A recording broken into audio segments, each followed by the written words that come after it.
put it in there. But how can you avoid it and still not worry about your professor, counting off or marking down for plagiarism? And so I worked up this little. I've been doing this for a while. I use it in my research-based writing courses, Composition 2, and it's designed not to smack hands or to encourage students to worry all the time about that, but how to avoid it as much as possible, and what some of the pitfalls are in using outside source material for your papers.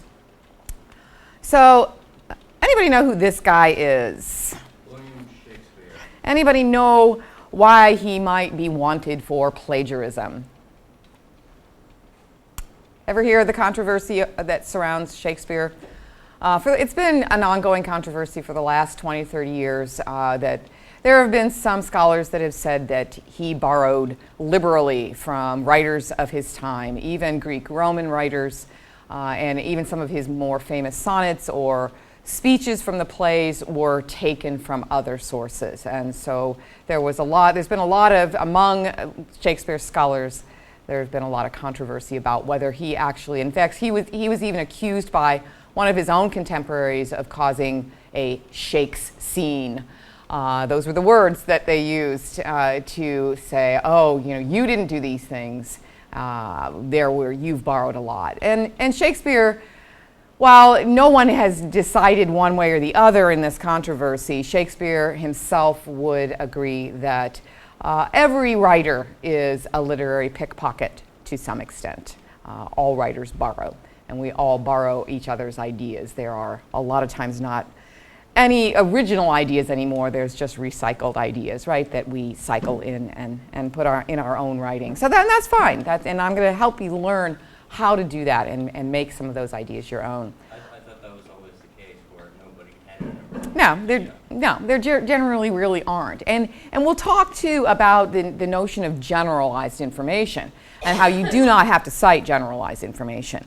But and something to keep in mind, I found the information from here about Shakespeare on a handy little website called tobeornottobe.com. And it's a site that caters to theater goers in the UK, which is great, and it's a good site. But would I rely, if I was writing a paper on possible plagiarism that Shakespeare did during that time, would I use that site? No. It's a really handy, nice little site to go to, but it's certainly not scholarly. I would want to back it up with a lot more heavyweight information. So we'll talk about how you can have your own ideas, use other ideas, and incorporate them to make sense. Copyright laws are a recent phenomenon that is, and copyright protects information. So anything that you write right now, if you write a paper for a class, that paper is copyrighted. You don't have to have the little C symbol. You don't have to send it any place. If your name is on it and it's your original work, then it is automatically copyrighted. Okay? And so we've gotten this copyright idea to protect words and sayings. But that's why when you go to the internet and somebody has a work or a website or information up on the internet, that's why copying, pasting is a violation of copyright law. And in college, many times you're not necessarily excused, but you're forgiven for unintentional plagiarism. And I'm not talking today at all about, give me a paper, I need your paper from last semester so I can turn it in. That's a wholly different matter, and I'm not even, and most of you know by this point that is wrong, unethical, and in some circumstances illegal. We're not talking about that. We're talking about unintentional use. And so you need to know how to get around some of those pitfalls, okay? There's been a shift. I had a student do this several years ago, and I kind of like this, why do we fall into this idea of plagiarism? And again, sometimes we get hemmed into a corner. I got a kick out of this when he did, the assignment was to do an original graphic. And so this was the graphic that he did. You notice that the student spends an inordinate amount of time on Facebook, right? And then look how much time is spent even just on devising the cover page, which is easy, or inserting huge quote boxes, skimming research notes, This is supposed to be, of course, amusing. Crying because you're going to fail the class, there's a good sliver of time there for that. So what happens when we plagiarize? A lot of times we're trying to take shortcuts, and I'm going to help you avoid some of those shortcuts. Basically, what is it? A definition is the unauthorized and undocumented use of another's words or ideas. Okay? You can write an idea in your own language and still be accused of plagiarizing if you don't give that author credit for that idea. So it's not just, I haven't put quotation marks around it. You are basically guilty of plagiarizing if you take another idea. There are some things called fair use, okay? Fair use situations. When can you use another person's words or ideas? Well, there are parody laws. Weird Al Yankovic is the only one that comes to mind. I know there are other parodies, but you guys know who Weird Al is? Ever seen any of his parodies? Yeah, he is free from any kind of legal action against him because of parody laws. And I'm sure that he always goes to the musicians or the artists that he parodies. He always goes to them. Right, and it's a courtesy thing, but he wouldn't have to. So in this case, for instance, this cartoonist, a Calvin and Hobbes cartoonist, anybody remember? I can't remember who it was. It wasn't Gary Larson. But this is a Calvin and Hobbes cartoon, and he's making a reference to what other famous cartoonist or cartoon strip? Anybody know?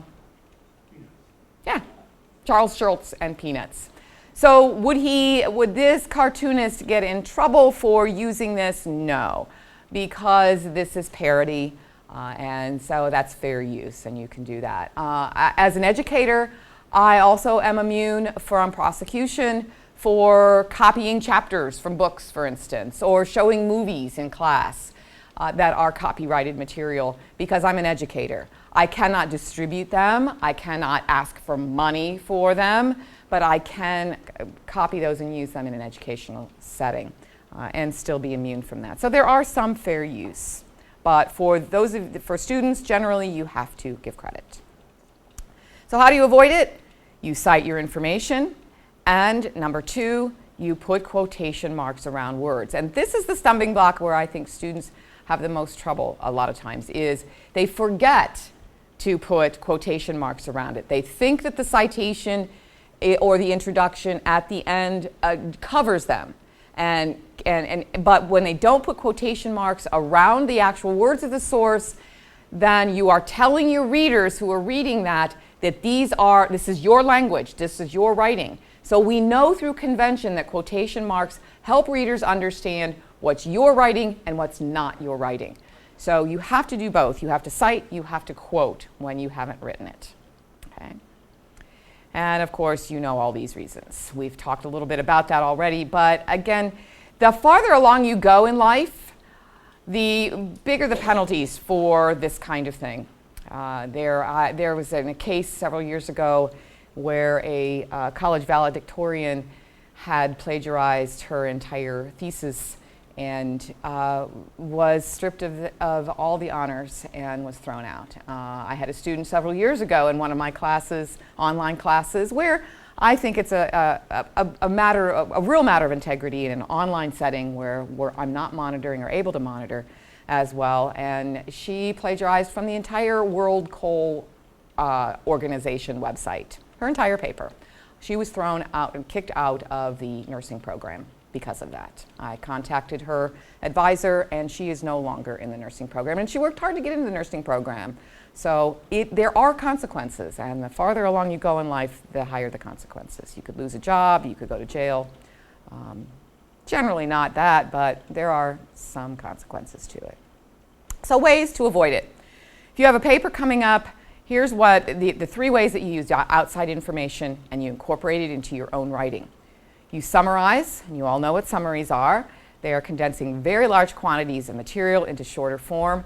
However, in summaries, you are using your own words. Do you cite that? Mm-hmm. Do you quote? Not necessarily, although sometimes putting a quotation in can really help the reader understand the source and the flavor of the writing.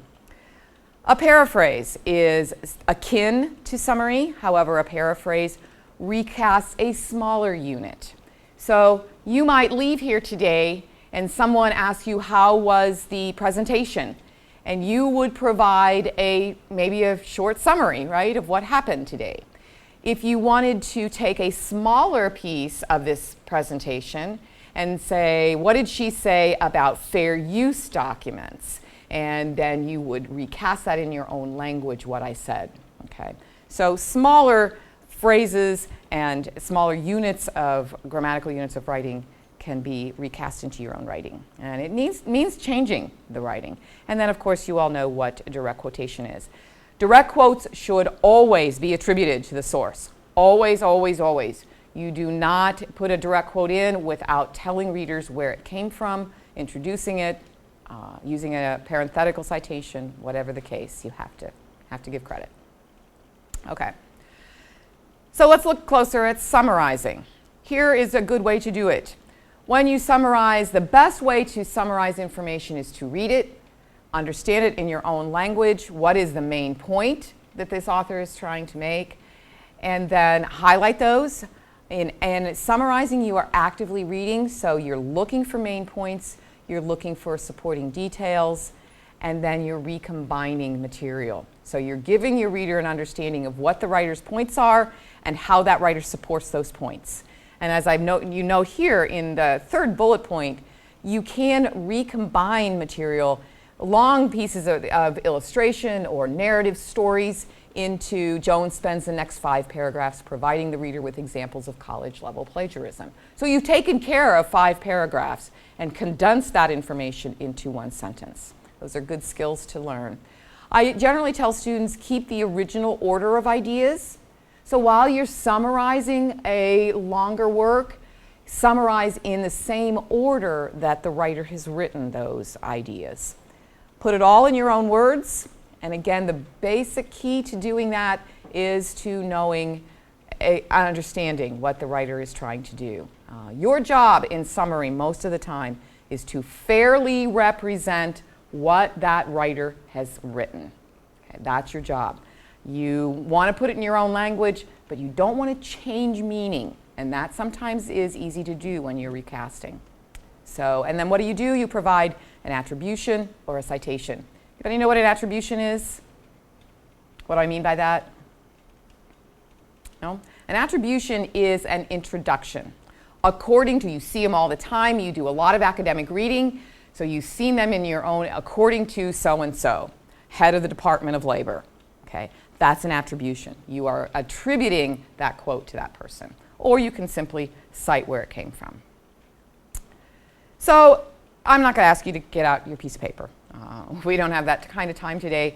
But let's read over this. I'll let you take a few minutes and just read over this paragraph to yourself. Okay?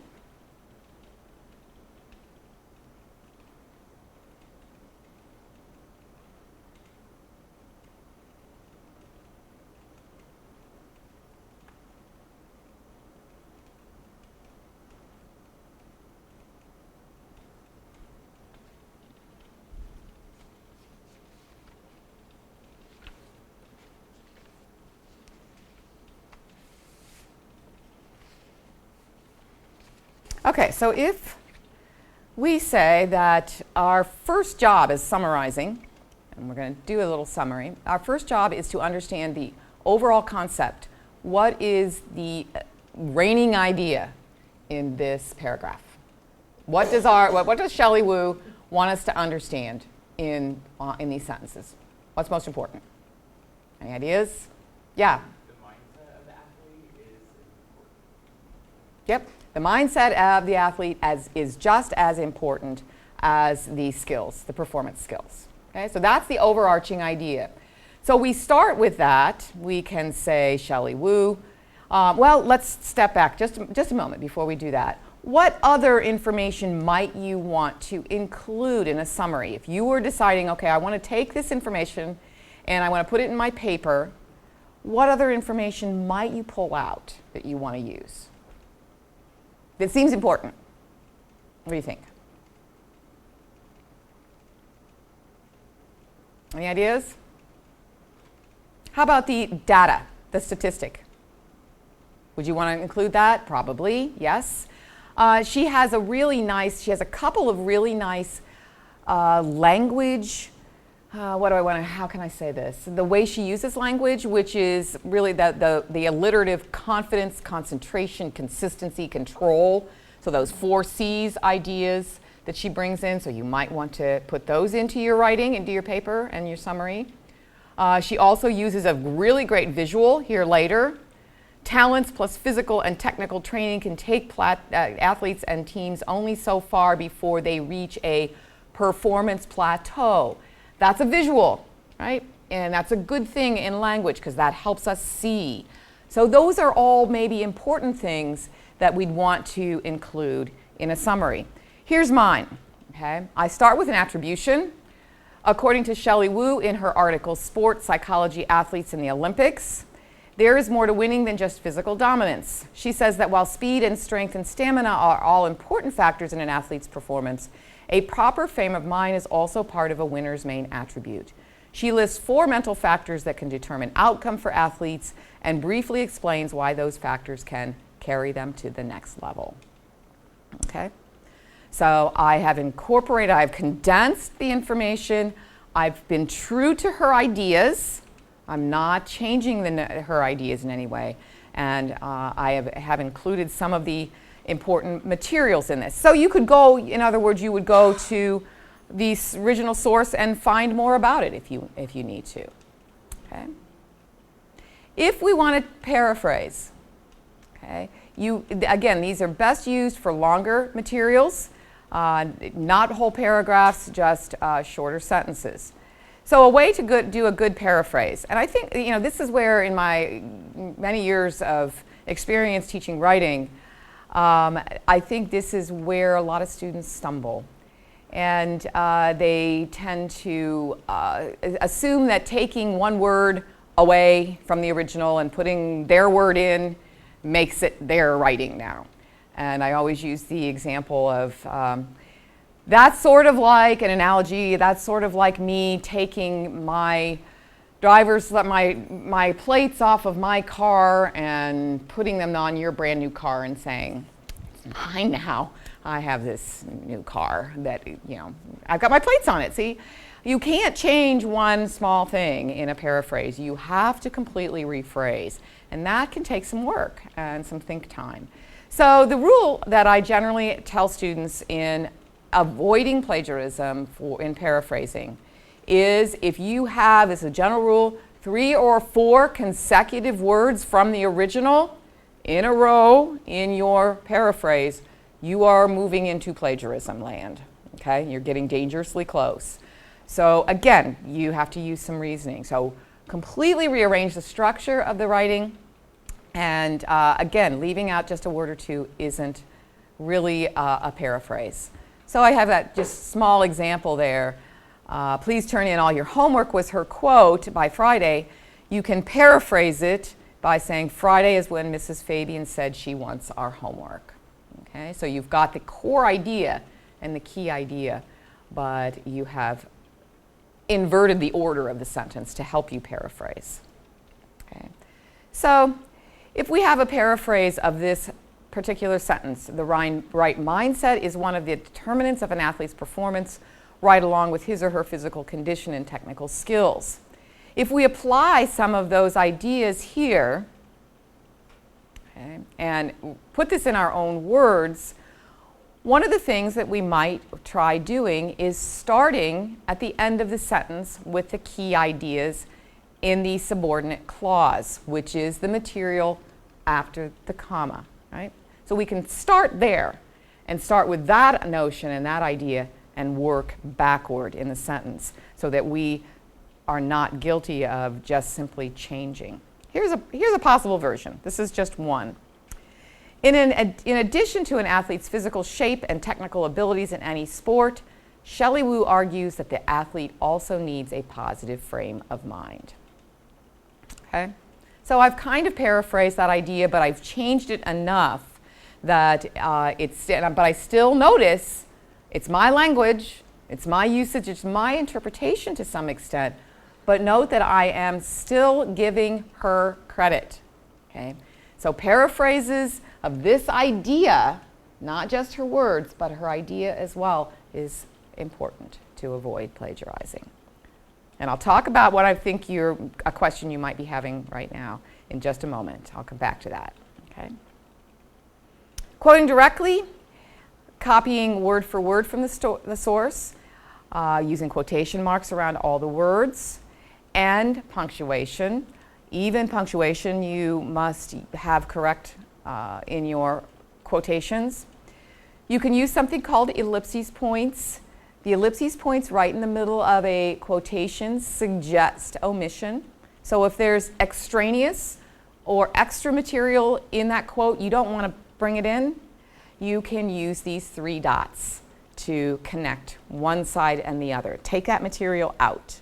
You see it a lot of times in the blurbs on the back of movies and things, right? Where they'll just have these dots. I always use this example in class of, you know, a movie critic might say, this is the best movie for 2015,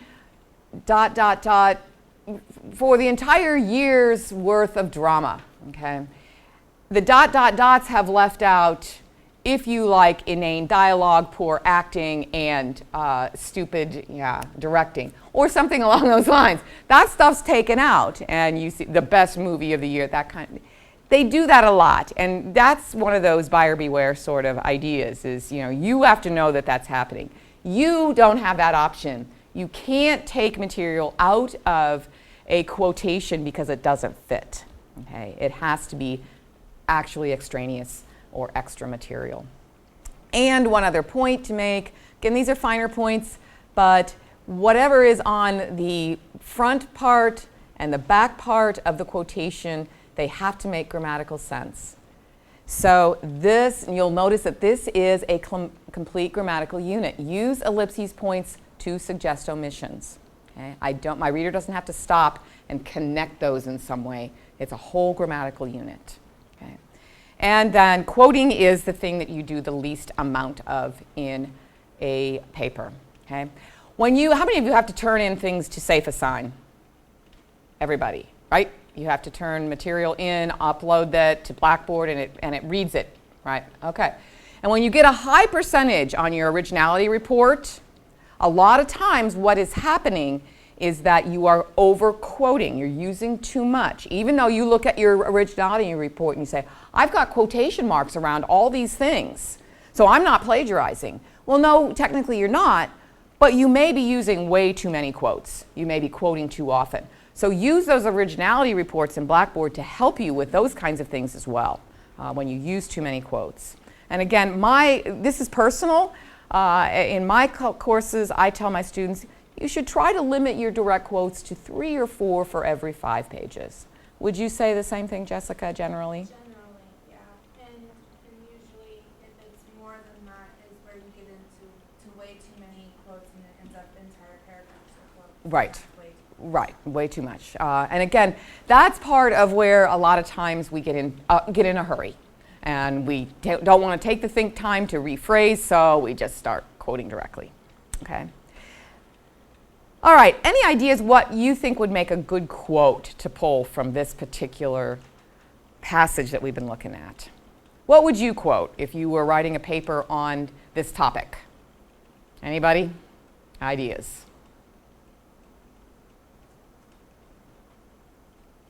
The statistical data? Perhaps? Maybe?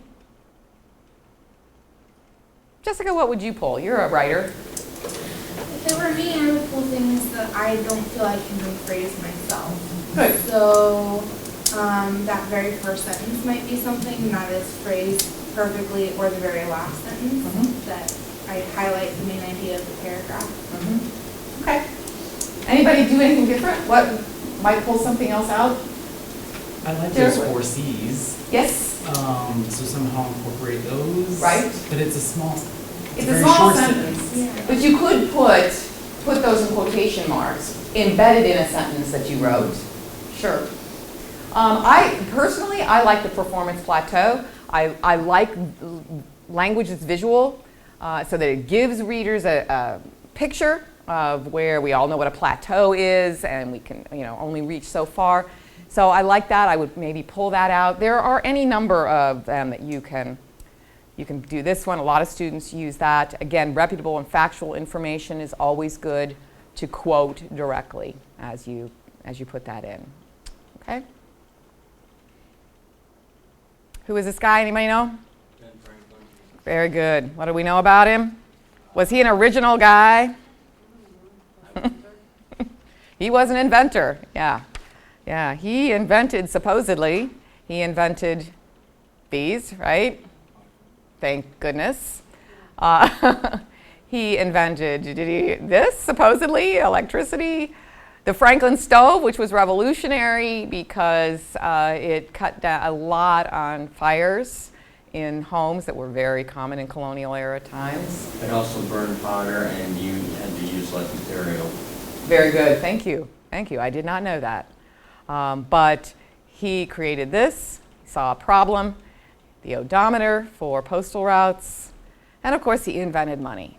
No, just kidding, he did not invent money, but he certainly was so important that he's on those $100 bills. So a couple of things before we close. Thank you all, first of all, for coming to what was really essentially just a college lecture. But a couple of things that I want to remind you of. When you are writing and you're using information from other sources, there are things that you do not have to, even if you're looking the material up, you do not have to give credit. Okay? If you paraphrase, let me give you an example that I use a lot in class. Bless you.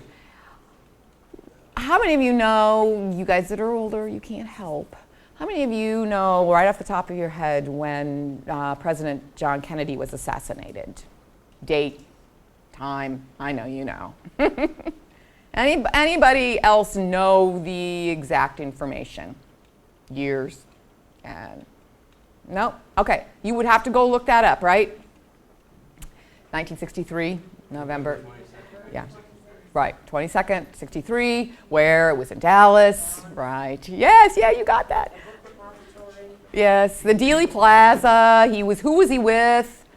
His wife, who else? The governor of Texas. Who was also injured at the time, right, and the governor's wife, and blah, blah, blah. So all these details are details that most of us would have to look up to make sure we know. Would you have to cite any of that information if you used it in a paper? No, why not? Because it's common knowledge. It is common knowledge, right. How many places could you find that information? Many. Dozens, okay? So this is why your professors or your teachers always tell you, if you say, my teacher says I only have to have 4 sources for this paper, you need to research at least double that amount or more. Why? Because on any given topic, you are not going to know what general information is. What is general information about this topic? So what ends up happening is you feel like you have to cite every sentence. Because I didn't know anything about this topic, right, before I started. I didn't know much about autism. I have to research everything about autism. But as you are reading and researching, are you finding information that's repeated? Sure. That information that's repeated again and again and again in these sources is considered general knowledge. So you don't have to cite that information, but you do have to do enough research to know what general information in that area is. And that's why in my classes, my students have to, for a long paper, they have to research up to 20 sources so that they know, I know they have the best information and they know their topic by the time they sit down to write it. And I think that's generally where students get into a plagiarism bind many times, is not knowing that. So that's a little rule of thumb to help you as you approach any writing topics that you may have this week or in the second part of the semester. Okay? Questions? Anybody have any questions for me? Thank you all for attending and for your patience and listening, and I hope this serves you well in the future.